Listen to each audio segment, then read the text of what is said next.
Review Master of the Universe gamme Origins de chez Mattel avec le Pandred N Talent Fighter. Alors déjà, on remercie énormément nos amis de la Poste qui ont joué au football avec le colis. Encore un grand merci à eux. Allez bien vous. On peut ainsi admirer sur cette belle boîte défoncée un très bel artwork dès le départ. Voilà, toujours très joli. À l'arrière, encore un autre. Les figurines voilà, de la gamme. On voit ainsi que le Point Dread est en deux parties, qui va permettre ainsi de le transformer soit en poste radar, soit en version armée. Et on déballe ça et j'espère que c'est pas trop abîmé. Quand vous ouvrez, vous avez tout un pataquès. Tiens, c'est même étonnant que rien ne soit attaché. Alors, on déballe tous les accessoires.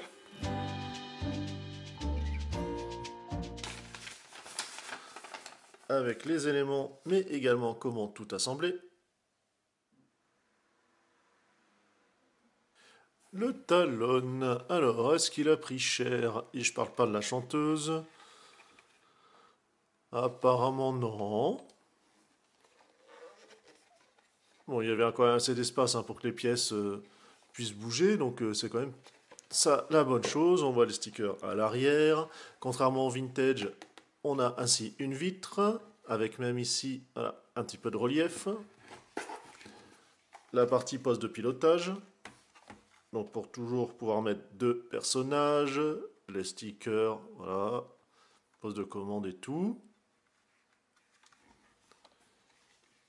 Les yeux en transparent.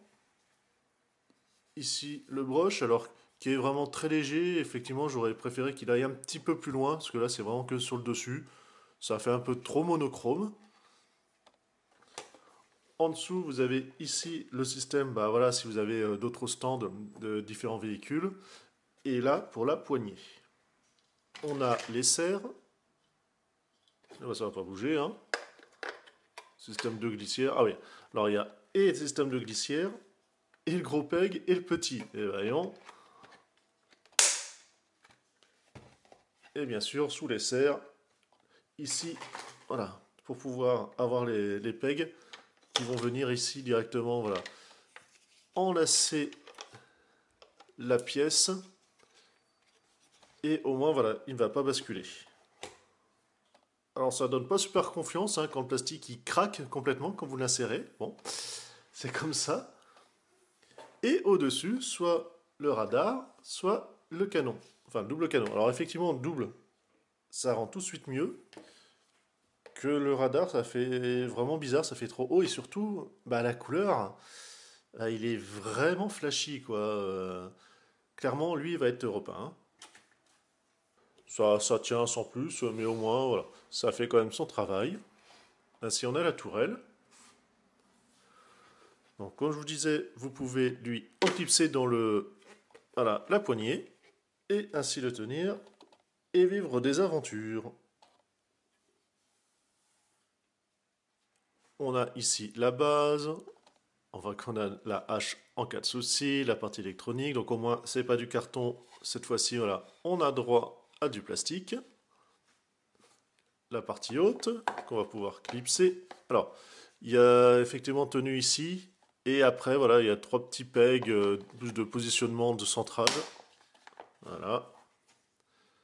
Cette partie, on peut la mettre en haut pour faire le perchoir.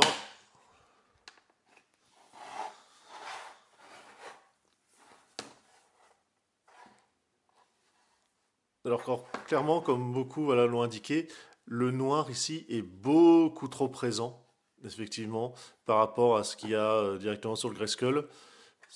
Clairement, là déjà, ça fait un peu bizarre. Et une fois connecté, on va s'en rendre compte, c'est beaucoup trop foncé.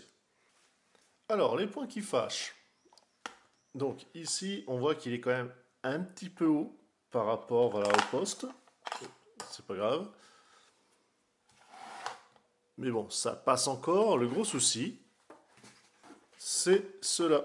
Voilà, il ne rentre pas. Et encore, voilà, je vais bien plier les jambes. C'est... Voilà. Alors que le vintage, ça passait. Là, je sais pas ce qu'ils ont branlé. On va séparer.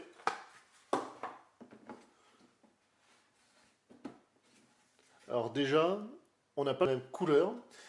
En plus là, on a un petit côté satiné. Là, c'est entièrement mat. Et effectivement, beaucoup plus de noir. Ça fait vraiment bizarre, ouais. On est plus raccord, mais en haut, ouais. Non, c'est vraiment un total loupé. Ça passe pas très bien. Alors après, voilà.